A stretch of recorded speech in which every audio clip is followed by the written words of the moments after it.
सौदा है ज़मीरों का हर गाम तिजारत है। सौदा है ज़मीरों का हर गाम तिजारत है। चुप हूँ तो क़यामत है, बोलूँ तो बगावत है। सलाम नमस्ते सत श्री अकाल, मैं हूँ आपके साथ हर्षिता मिश्रा और आप देख रहे हैं टाइम्स मेल। ताकत, सत्ता, पैसा और धर्म का गुरूर जब सिर चढ़कर बोलने लगे तब ये गुरूर किसी नशे से कम नहीं होता।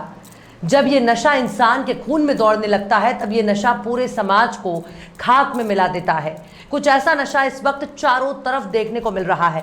एक तरफ हर घर में तिरंगा लगाकर मन में देशभक्ति की भावना पैदा की जा रही है, वहीं दूसरी तरफ नफरतों का बाजार गर्म है।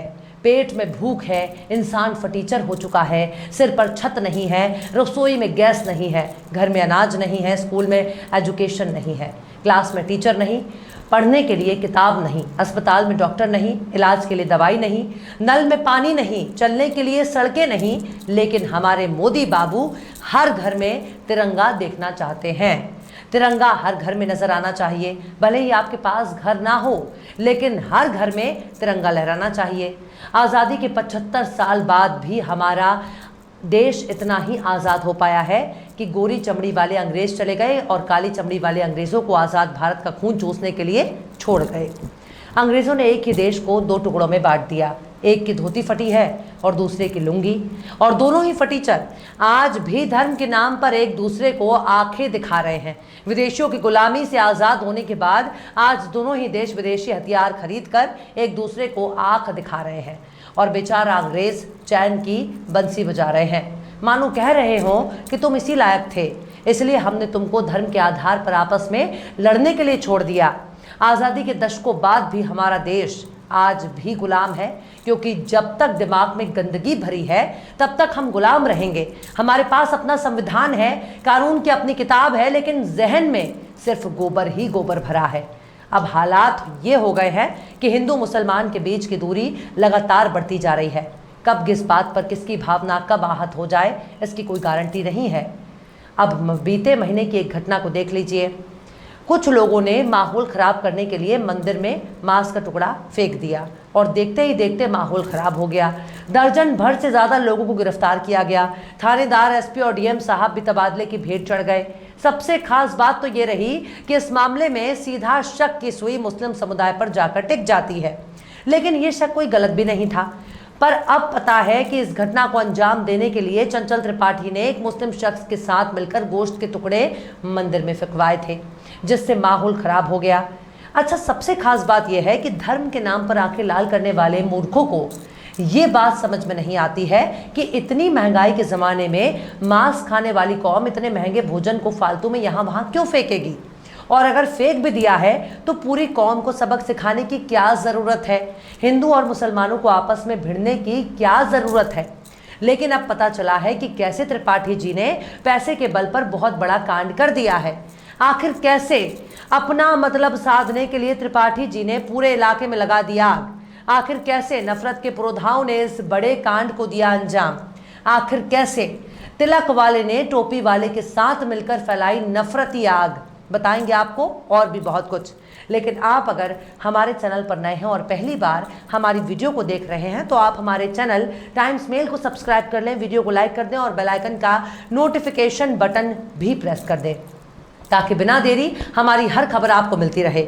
लौटते हैं अब खबर की तरफ। इंसान की ज़मीर अगर मर जाए तो फिर इंसान का क्या मतलब।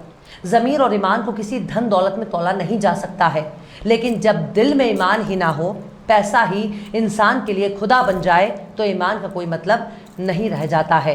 कुछ ऐसा ही हाल यूपी के कन्नौज में हुआ है।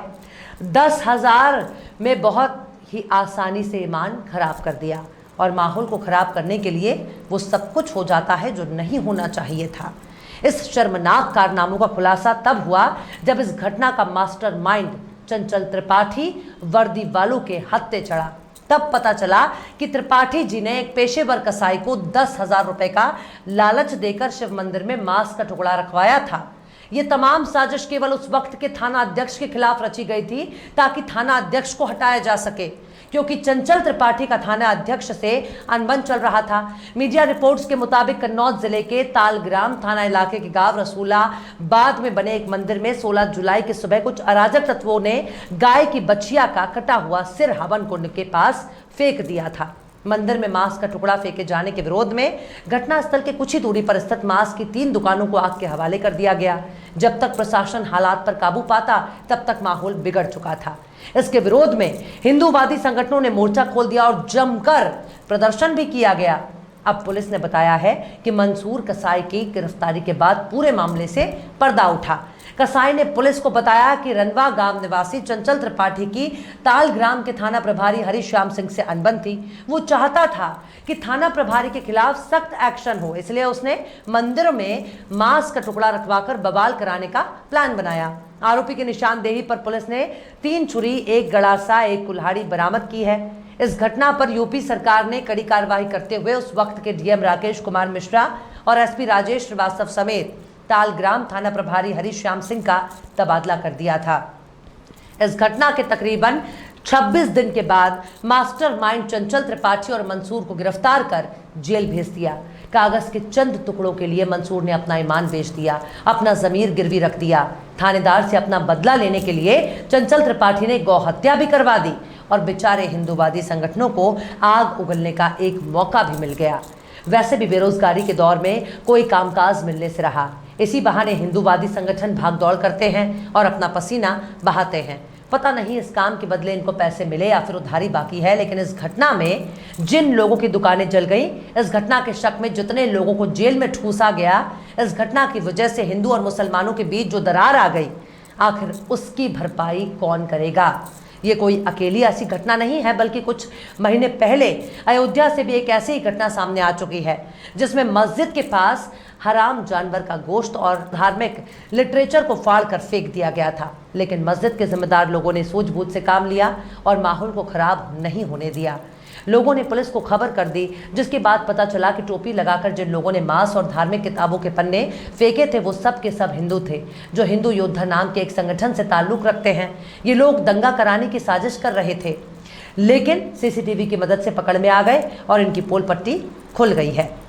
उस वक्त जनसत्ता ने लिखा कि अयोध्या में दंगा भड़काने की साजिश नाकाम, मस्जिदों के बाहर फेंकी गई आपत्तिजनक वस्तुएं, 7 गिरफ्तार। इस खबर में जनसत्ता ने बताया कि पकड़े गए आरोपियों के नाम का खुलासा भी हुआ, जिसमें बताया गया कि गिरफ्तार किए गए 7 आरोपियों की पहचान महेश कुमार मिश्रा, प्रत्युष श्रीवास्तव, नितिन कुमार, दीपक कुमार गौर उर्फ गुंजन, ब्रजेश पांडे, शत्रुघ्न प्रजापति और विमल पांडे के तौर पर हुई है। सभी आरोपी अयोध्या जिले के रहने वाले हैं। बाकायदा एसएसपी शैलेश कुमार पांडे ने कहा कि इस मामले में 7 आरोपियों को गिरफ्तार किया गया है, जबकि 4 आरोपी अभी फरार हैं, जिनको जल्द ही गिरफ्तार कर लिया जाएगा।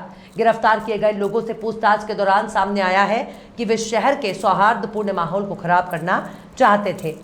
दरअसल बात हिंदू और मुसलमान की नहीं है, बात यह भी नहीं है कि पकड़े गए आरोपी हिंदू हैं या मुसलमान थे, लेकिन जिन लोगों ने इन हरकतों पर तलवार मयान से बाहर खींच लिया, उनकी खोपड़ी में अक्ल थी या नहीं? क्या उनके दिमाग में गोबर भरा था? इस तरह की घटनाओं का मकसद केवल और केवल लोगों को भड़काना होता है। अगर धर्म के आधार पर एक दूसरे को नीचा दिखाने का इतना ही शौक है तो खुलकर कंपटीशन करना चाहिए। यूं छिप छिप कर माहौल खराब करने से क्या फायदा? शिक्षा से कंपटीशन करो, बेरोजगारी को हराने में कंपटीशन करो, भुखमरी मिटाने के लिए कंपटीशन करो, संविधान को बचाने के लिए कंपटीशन करो। तब माने कि आप धर्म के आधार पर सिर्फ कट्टर ही नहीं बल्कि ईमानदार भी हैं, वरना पागलों की भीड़ में हर कोई पागल ही कहा जाता है। जरूरत है इस कट्टरता के खिलाफ हिंदू और मुसलमानों को मिलकर बगावत करनी चाहिए, वरना मूर्खता का लेवल सबसे ऊंचा होता है। बहरहाल चलते चलते आखिर में बशीर बद्र ने भी क्या खूब फरमाया है, मैं बोलता हूं तो इल्जाम है बगावत का, मैं बोलता हूं तो इल्जाम है बगावत का, मैं चुप रहूं तो बड़ी बेबसी सी होती है। फिलहाल इस वीडियो में बस इतना ही। ये वीडियो आपको कैसा लगा कमेंट बॉक्स में आप जरूर बताइएगा। वीडियो पसंद आए तो लाइक करें, हमारे वीडियो लिंक को फेसबुक, ट्विटर, व्हाट्सएप पर अपने रिश्तेदार यार दोस्तों को भी शेयर करें और बेबाक, निष्पक्ष, स्वतंत्र पत्रकारिता को सपोर्ट करने के लिए आप हमारे यूट्यूब चैनल टाइम्स मेल को जरूर सब्सक्राइब करें और हाँ, बेल आइकन की घंटी भी आप जरूर दबा दें ताकि आपको हमारे आने वाले नए वीडियो की नोटिफिकेशन फौरन ही मिल जाए। फिर मिलते हैं किसी और वीडियो में एक नई खबर के साथ। हर्षिता मिश्रा को दीजिए इजाजत। जय हिंद। तो देख लिया आपने हमारे इस वीडियो को। हमें उम्मीद है कि आपने हमारे वीडियो को लाइक किया होगा और दूसरों को भी शेयर किया होगा। अगर अभी तक आपने हमारे चैनल टाइम्स मेल को सब्सक्राइब नहीं किया है तो जल्दी से सब्सक्राइब कर दें और बेल आइकन भी प्रेस कर दें।